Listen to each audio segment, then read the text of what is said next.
Hello guys, അപ്പോൾ ഇന്നത്തെ video Kochi to Doha travel വ്ളോഗാണ്. അപ്പോൾ നമ്മൾ ബേബിക്ക് വേണ്ടി കുറച്ച് ഡ്രസ്സൊക്കെ ഓർഡർ ചെയ്തിട്ടുണ്ടായിരുന്നു കേട്ടോ. പക്ഷേ അതിൻ്റെ സൈസ് ചെറുതായതുകൊണ്ട് നമ്മളത് റിട്ടേൺ ചെയ്യാണ്.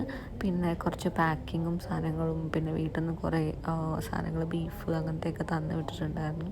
അപ്പോൾ അതെല്ലാം പാക്ക് ചെയ്ത് നമ്മൾ അങ്ങനെ ദോഹയിലേക്ക് പോവാണ് ഗൈസ്. അയാനും ഭയങ്കര എക്സൈറ്റഡ് ആണ് കേട്ടോ. അവന് ദോഹ ഭയങ്കര ഇഷ്ടമാണ്. ലൈക്ക് അവിടുത്തെ റൂം കാര്യങ്ങളൊക്കെ ഹി ലൈക്സ് വെരി മച്ച്. അപ്പോൾ എന്തായാലും നമ്മൾ രാവിലെ 6 മണിക്ക് വീട്ടിൽ നിന്ന് ഇറങ്ങി. ഒരു 10:15 ഫ്ലൈറ്റ്. 6 മണിക്കല്ല, 5:30 വീട്ടിൽ നിന്ന് ഇറങ്ങി. 10:15 ഫ്ലൈറ്റ്. അപ്പം ഒരു 7:30 ഒക്കെ കഴിഞ്ഞപ്പോഴേക്കും നമ്മൾ അവിടെ എയർപോർട്ടിലെത്തിയിട്ടോ. അപ്പോൾ ഇത് നമ്മൾ കാറിൽ നിന്ന് കുറച്ചെടുത്ത ക്ലിപ്പിങ്സൊക്കെ ആയിരുന്നു. അപ്പോൾ എനിക്ക് അത്യാവശ്യം നല്ല ടെൻഷൻ ഉണ്ടായിരുന്നു കേട്ടോ, ബേബിനെയും കൊണ്ട് പോകുമ്പോൾ. ലൈക്ക് ഇത്രയും ലോങ് അവേഴ്സ് അല്ലേ. അപ്പോൾ ചെറിയ കുട്ടികളെ വെച്ച് പോകുന്ന സമയത്ത് അവർക്ക് ആ ഫ്ലൈറ്റിൻ്റെ ഉള്ളിലൊക്കെ ഇരിക്കുമ്പോഴൊക്കെ ഭയങ്കര സഫിക്കേഷനായിരിക്കും. അപ്പോൾ അങ്ങനെ മാനേജ് ചെയ്യുമെന്നൊക്കെ ഉള്ളൊരു ടെൻഷൻ ഉണ്ടായിരുന്നു.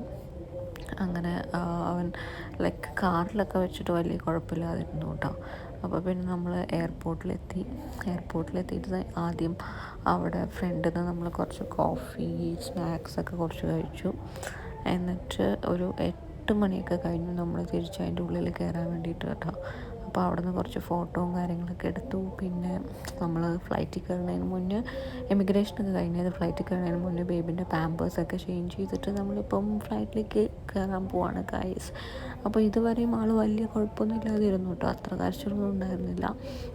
എൻ്റെ ഫ്ലൈറ്റിൽ നിന്ന് കുറച്ച് കരഞ്ഞു. അപ്പം പിന്നെ കുറേ നേരമൊക്കെ ഉറങ്ങി.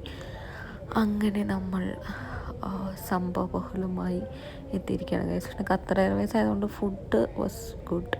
പിന്നെ കുട്ടികൾക്ക് കുറച്ച് ടോയ്സ് കൊടുക്കും. പിന്നെ ഫ്രണ്ടിൽ ആ സ്ക്രീനൊക്കെ ഉണ്ടാവും. അപ്പോൾ ഞാൻ കുറച്ച് നേരം ആ സ്ക്രീനൊക്കെ കണ്ടിരുന്നു. പിന്നെ കുറേ നേരം ഉറങ്ങി. അങ്ങനെ അറ്റ് ലാസ്റ്റ് നമ്മൾ ദോഹയിൽ ലാൻഡ് ചെയ്യാൻ പോവാണ് ഗൈസ്. സോ ഇവിടെ നിന്ന് ഇങ്ങനെ ലാൻഡ് ചെയ്യുമ്പോഴുള്ള ആ ഒരു സീൻ എനിക്ക് ഭയങ്കര ഇഷ്ടമാണ്. അപ്പോൾ ഞാൻ കുറച്ച് വീഡിയോസൊക്കെ എടുത്തു വെച്ചു. ഇപ്പോൾ വരുമ്പോഴും ഞാൻ ഈ വീഡിയോസ് എടുക്കാറുണ്ട്. പക്ഷേ ചില സമയത്ത് നമ്മൾ പകൽ വരുന്നത് കുറച്ച് എപ്പോഴും അങ്ങനെ പകൽ വരാറില്ലല്ലോ. അപ്പോൾ കാണാനായിട്ട് നല്ല രസമായിരുന്നു. ആ കോർണിഷും സംഭവമൊക്കെ ആ ഒരു ഫ്ലൈറ്റിൽ നിന്ന് കാണാനായിട്ട് കുറേ കുഞ്ഞു കുഞ്ഞു പെട്ടി ബിൽഡിങ്സൊക്കെ കാണുന്ന പോലെ നല്ല രസമുണ്ടായിരുന്നു. അപ്പോൾ ഇനി നമ്മൾ കുറേ ദോഹയിലത്തെ വ്ളോഗ്സും കാര്യങ്ങളൊക്കെ ആയിട്ട് വരുന്നതായിരിക്കും. സോ നമ്മുടെ ചാനൽ ഇഷ്ടമായി കഴിഞ്ഞാൽ please do subscribe and like my channel. പിന്നെ ബേബിനെയും കൊണ്ട് അവിടെ എത്തിക്കഴിഞ്ഞ് കഴിഞ്ഞാൽ ലൈക്ക് ഇനി ഒറ്റയ്ക്ക് കുറേ കാര്യങ്ങൾ മാനേജ് ചെയ്ത് പഠിക്കണം. പിന്നെ നമ്മൾ പറയൂലേ, നമ്മളെപ്പോഴും ഒരു കംഫർട്ട് സോണിൽ തന്നെ ഇരുന്ന് കഴിഞ്ഞാൽ ഒരിക്കലും ലൈഫ് പഠിക്കില്ല എന്നുള്ളത് അത് എനിക്ക് തോന്നിയിട്ടുള്ള കാര്യമാണ്. ഇപ്പം വീടെന്ന് പറഞ്ഞു കഴിഞ്ഞാൽ എൻ്റെ ഒരു കംഫർട്ട് സോണാണ്. നമുക്ക് എന്തെങ്കിലും ഫുഡാണെങ്കിലും കാര്യങ്ങളായാലും നമുക്ക് ലൈക്ക് ഒരുപാട് ഇതാക്കേണ്ട ആവശ്യമില്ല. ബേബിനെ നോക്കിയിരുന്നാൽ മാത്രം മതി. പക്ഷെ അവിടെ പോയി കഴിഞ്ഞാൽ ഇനി എല്ലാം കൂടെ മാനേജ് ചെയ്യാനും അങ്ങനെയൊക്കെ പഠിക്കണം. ബട്ട് സ്റ്റിൽ നമ്മൾ കംഫർട്ട് സോണിൽ തന്നെ ഇരുന്ന് കഴിഞ്ഞാൽ ഒന്നും പഠിക്കില്ല എന്ന് പറയുന്ന പോലെ ഒരു സിറ്റുവേഷനാണ്. അപ്പോൾ ഇനി നമ്മൾ അവിടെ പോയിട്ട് അവിടുത്തെ വീഡിയോസൊക്കെ ആയിട്ട് കാണാം. സോ അതുവരെയും stay tune. Bye bye, Tata.